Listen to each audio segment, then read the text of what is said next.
Well, kids, welcome to another episode of Rimshots with Sean right here in the Rock Rage Radio Network. I'm here with, I don't know where Raquel, she always forwards me great clients. And we have another one here. We got Mr. Nick Wolf, Oceans on Other Planets. I got it right. You didn't. That was cool. How are you, sir? Doing great, man. It's another sunny day in Los Angeles, and I'm happy to be talking to you. And any day in Los Angeles, I think would just be, not so bad. So tell me about this band. Raquel sent me some info, and every time I read it, it's really hard to, I guess, it's not hard to digest it, but it's hard to relay it to the viewer. So straight from the Hmm. horse's mouth, as they say. Tell me Yeah, about Oceans on Other Planets.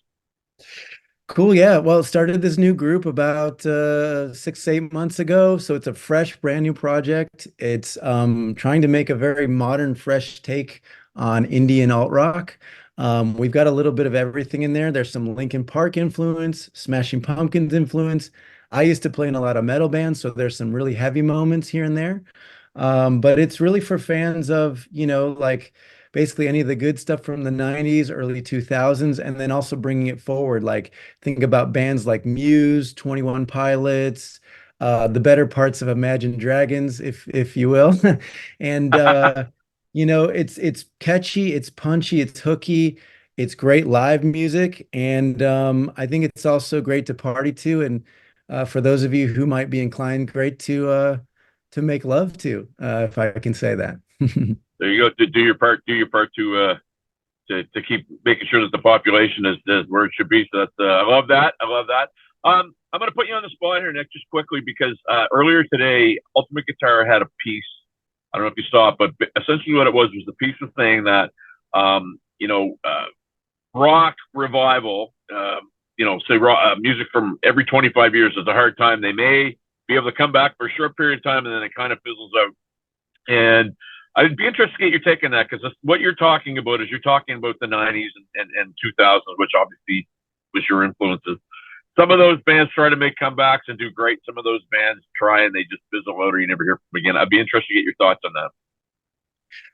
Well, that's a complex one, right? I mean, I've been watching the rock resurgence kind of happen for a few years now. I mean, you got like bands like Bush who are out there playing to big crowds and people are loving every moment of it, right? And they have Right. the original singer, right? And then you've got Stone Temple Pilots who don't have the original singer and they're playing to big crowds anyways because those songs are timeless. So I think the first thing I would think about is the actual song craft, right? Some of these timeless songs, they stand beyond genres, beyond decades, things like that. You've got Queen out there with a replacement singer. They'll keep going until all those guys are done. You know what I mean? Because those are great songs that have really made their impression on the zeitgeist.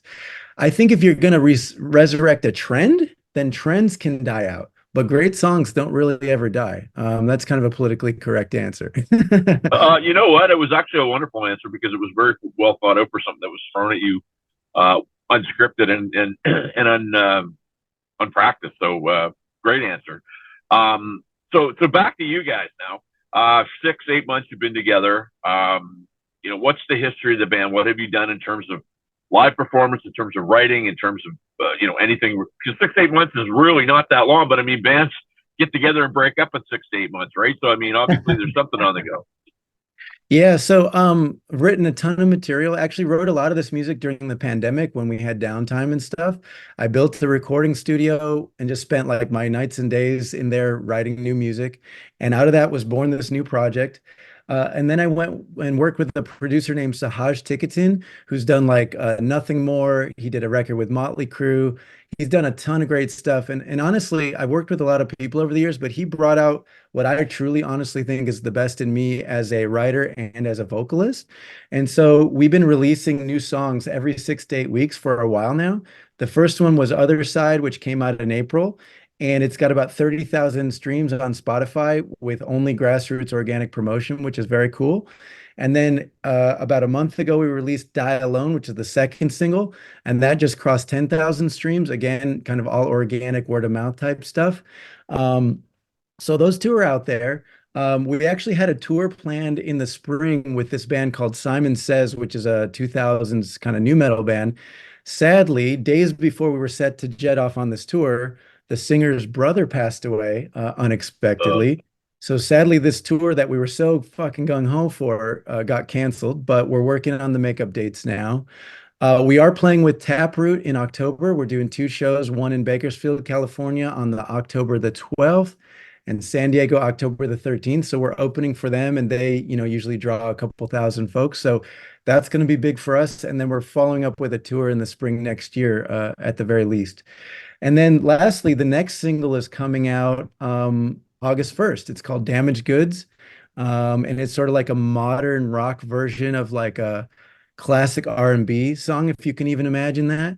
So it's very cool. It's very funky, but it also has big guitars because I'm kind of obsessed with that sort of stuff. So that's a lot of information, but feel free to ask follow-ups. We can go deeper on anything. no, that's great, and it's a couple of points that I'm getting at that. So first off, you talk about the organic growth because I part of what I do is I rep artists, and people get fooled by numbers, right? Like they think if, and I know this to be true. And you, when you said organic growth two times, I was like music to my ears because somebody can go, oh, I've got 500,000 streams of something, but big deal. If you're buying that or you're botting that, it doesn't do a whole heck of a lot for you. We know this. Um, the second thing I was going to bring up that you said that I found very interesting in there. You said you were talking about the pandemic and whatnot, and you wrote a bunch of material, and then you're putting out singles. I'd love to get your take on that. I've covered this a lot with people, and I want to see if your take is different than mine. Your strategy for that is what? Well, I still believe in albums generally as a format. Like some of my favorite records were truly designed and strategized as albums. You can go all the way back to like Pink Floyd, end to end, great, great composition, great production, right? Even like the 90s band, Smashing Pumpkins. You look at an album like Siamese Dream or something, to me, that's like about as perfect as an album gets end to end. It's a collective work of art. So I don't want it to be misunderstood. I still really believe in all of that stuff. But sadly, the way streaming has sort of influenced the industry and the way kids are now, so desensitized to these fast cuts on TikTok and all this stuff, collectively, our attention spans have gotten shorter. And there are studies that show this, right? So people are looking for quick hits of dopamine around every corner. Where am I going to see the next funny video? Where am I going to hear the next catchy hook, right? And so we're trying to kind of play both sides of that coin. We're going to do the single thing because it sort of stimulates the Spotify algorithm and sort of gets you distributed out into like the certain niches and genres that you want to be in. We're playing that game while also simultaneously prepping to release an EP of 6 songs or maybe an album of 12 songs. We haven't figured that out yet. So I think we basically want to do both things and not just be polarized to either one. But at the same time, like you kind of have to be a content creation machine. And by the way, I hate that. Don't get me wrong. I'd prefer to do like a nice 12-song album, release it, Yeah, tour for a couple of years, and then do it again, right? But it's just yeah. not the game that we're playing anymore. So um, I'm trying to hit it from every angle is kind of what I'm saying. So that is the game that we have to play. Thank you for making me sound smart because I say this to people all the time. And as recently as 3 months ago, I talked to somebody who put out a 12-song record, and God love them. It didn't do a darn thing because the attention span of who he was trying to, have it resonate with was not there, and it's Yeah. super unfortunate. And I feel you're right. Every bit of data that I've read says singles followed by all of them collectively at the end are what people kind of their imagination can take now. Yeah. Well, and the cool thing about, if you follow up with an EP or something, you can have like an EP release party, which is kind of cool, do some promo around that, get people excited. And then there is a certain subset of the folks that you're, playing to that are going to appreciate that on a deeper level, but you're not going to Right. get everybody, right? So again, you might have two different types of fans, and I want both of them to be stimulated and excited about what we're doing. It's a great point, and I mean, I've been doing this, so I'm a drummer who was playing a bunch of shows, and then obviously everything got shut down, and I had to come up with something else to do, and here I am 4 years later with this podcast that does quite well. I'm very very proud of what's taken place, but the daily frustration is capturing people's imaginations, right? So you'll do something you think is very cool, and it might get a few thousand hits, and then some guy feeds raccoons on his back deck, and it goes viral, and you never know what's important. and I've used that example a lot in my interviews, and a lot of people know what I'm talking about. But do you get frustrated with the pace that you see, and what seems to resonate and what doesn't? I mean, short answer, yes. I think you can't help but be a little frustrated with that. I try to move beyond that though, and just, just say, hey, this is the reality of the game. I want to be successful. I believe in this music. So how do we fit within this kind of puzzle, right? But this happens a lot. Like, look at the thing that just happened with the girl with the Hawk Tua thing or whatever, right? Like, Yep. she said that she was probably drunk on the street, said that not thinking anything of it. Now she's got a manager, an agent, she's got some deals percolating, right? And it's just mindless, sensationalist stuff. But like if you're like you know, a person sitting on the couch tired from work, like, do you really want to go deep into a Pink Floyd album, or do you just want to get some quick hits of like, what the fuck is going on? It's entertainment. It's cheap entertainment, right? Actually, I hear Joe Rogan use this analogy a lot. He's saying that TikTok is like the McDonald's of content, right? Like you kind of know you can go there, get a quick hit with a burger or a fry. You don't have to pay Yeah. a lot. You don't have to spend a lot of time. It's not great for you, but it feeds your hunger for that short period of time. That's kind of how this is going, you know? Yeah, I agree. And I mean that girl, I mean, God love her, and whatever anybody does. I didn't know what it was until 2 weeks after it happened. And when I saw it, I was just like, what? What like drums get thrown out the window, as one of my friends said. But to me, I guess it speaks to, I don't know, the level. I don't want to say intelligence, that's not the right word. The level that people have kind of been put to in life, where some of them just don't feel that there's I don't want to say any hope, but the ambition might not be there, so they're going to put all their eggs into following somebody else's sort of story, and not worry about their own, which is kind of a little sad to me. Yeah, yeah. Well, and look, I'll be honest. I think there's a large percentage of the population in America that is not intelligent. I'm not going to pull any punches on that, And it's Fair probably true enough. for most countries. I'm not saying it's like polarized here, you know what I mean? But like this is something you can measure scientifically, and you can get the stats and you can see it, right? And so, like, if there's 400 million people in the country, and let's say, I don't know, a big chunk of them just want that quick hit dopamine fix stuff. Yeah. Like you're playing a numbers game at that point, right? If I could release a video tomorrow with a clip of my song that had some kind of funny thing like a rat eating pizza on the subway or whatever, and it would give me a billion streams, you can bet I'd probably take that ride just to see where it would take us. You know what I mean? Yeah. No, that's fair. And I mean, I think anybody that doesn't say that would probably not be telling the truth, because I mean, at the end of the day, everybody's kind of looking for that pot of gold, whatever it would be. Oceans on Another Planet. Where does that name come from? Oh man, I mean, you probably know very well. Band names are hard, especially as time goes on. The good names are taken up rapidly, right? So, Yeah. I did kind of a standardized approach where like I made a Google Doc and I made a list. And actually in my phone too, I'd be typing out little names when I would hear stuff. Same thing I do with lyrics or song titles. And then I boiled it down from a couple hundred names to like the top 10. And then I went to my trusted colleagues and advisors and bandmates and said, like, give me your thoughts on this. And what was interesting about Oceans on Other Planets, like five different people all highlighted that one as like, wow, that's really interesting. I really like that. And they're all people that I really admire and trust. And I didn't prompt them for it. I said, literally, here's a list, highlight the ones you like. And the one thing that was in common across these five different guys was that name. So that was a really strong sign to me that this had something special to it.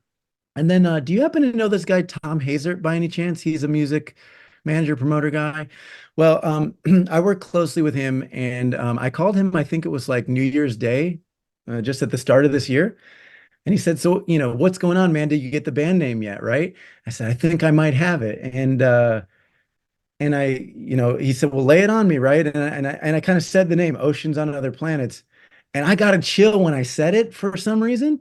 And I said, man, like my fucking hair just stood up on end when I said that to you. And he said, I kind of felt that too. So like that was just another sign that this had some potency to it. It resonated. Yep. Um, Yep. and Tom has worked with tons of bands from like baby bands up to huge bands. Like he manages Taproot, he's worked with Korn and Limp Bizkit and all those guys, and so on and so on. And he said, Nick, I hear band names all day, every day, and the majority of them fucking suck. He's like, that's the Yep. first one I've heard in a long time that actually like got me excited. So this was just another sign that like this had some magic to it. Um, and then also it kind of forms an acronym of OOPS, and I think that's just silly and kind of cool and kind of quirky that it's also pretty marketable, I think. So that was just icing on the cake. But that's a long-winded way of saying I thought it was cool. My friends thought it was cool, and we ran with it. What you said in there that I really like, because so few people do it, is you went for feedback with some people, because nowadays everything is always just seems so corporate, like things are made up in the boardroom, or very little of it is the old days where we jammed in a basement or a garage, we came up with a band name, and it's just all so corporate and contrived now. So the fact that you went out there and asked people, I think, is really cool. It says a lot. Well, I think as artists, we need that feedback loop to hone the vision and also to help us throw out crap. Like, look, I've come up with a billion ideas. Some of it's crap, I'm gonna be honest, right? But I need people to help me kind of take this block of granite and chip it down into, some beautiful work of art. So I think like getting good at taking and giving feedback is part of becoming a mature artist. So I'm working pretty hard at that. Well, and I mean, anybody that's an artist knows that the hardest thing to do is to take. I hate the word criticism. I hate the word constructive criticism even worse, because at the end of the day, it's still criticism, right? But I mean, I like Yeah. the term feedback, because if it's presented in the proper way, it's done to help you, not harm you, and kind of make you better. And I find criticism is just people are just waiting for you to shut up so they can jump all over you and just stomp on your ideas, if that makes sense. Yeah. Well, and I welcome all of it, but that's also why I went to trusted people who I know are going to give it to me pretty real. Like they'll tell me if it's a bad idea, but they're not going to be assholes about it. You know what I mean? Yep. Yep. Um, I do. and that's exactly what you want, because if you go out on the internet looking for it, I mean, you'll find it, but people aren't going to be thoughtful or kind. And a lot of people just want to tear people down. They get off on it, right? That's a whole other dimension that's not helping anybody. No, amen, man, amen. And I deal with that every day with what I do, just because it's the hardest thing, I think, for anybody to deal with is the success of other people when maybe things aren't going well for them.